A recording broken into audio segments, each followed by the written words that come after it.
দোলখাড় union বিএনপির সভাপতি প্রত্যাশী জনাব আবু তাহের চৌধুরী বলেন, আমি আগামীতে বিএনপির সভাপতি প্রার্থী হিসেবে সবার কাছে দোয়া চাই।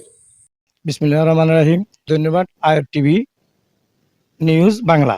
আমি মোহাম্মদ আবু তাহের, সাবেক দোলখাড় ইউনিয়ন যুবদলের সাধারণ সম্পাদক, নাঙ্গলকোট থানা যুবদলের জয়েন্ট সেক্রেটারি, বর্তমানে দোলখাড় ইউনিয়ন যুবদলের সভাপতি। আমি ভবিষ্যতে আগামীতে ইনশাআল্লাহ দোলখাড় ইউনিয়ন বিএনপির সভাপতি হিসেবে আপনাদের সবার কাছে আমি দোয়া চাই, আমার জন্য দোয়া করবেন। আমি সভাপতি প্রার্থী ইনশাআল্লাহ, আমার সবাই আপনারা সহযোগিতা করবেন এবং দোয়া করবেন।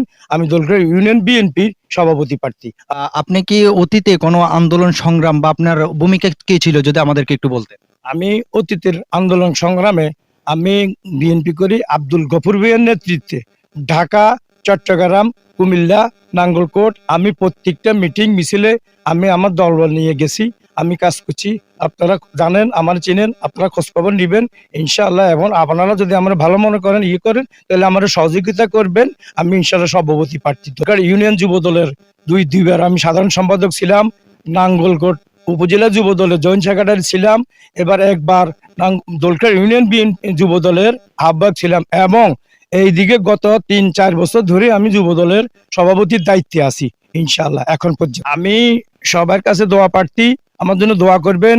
দোলখাড় ইউনিয়ন ভবিষ্যতে যেই সম্মেলন হতে যাচ্ছে বিএনপির, ওই সম্মেলনে আমি দোলখাড় ইউনিয়ন বিএনপির সভাপতি প্রার্থী।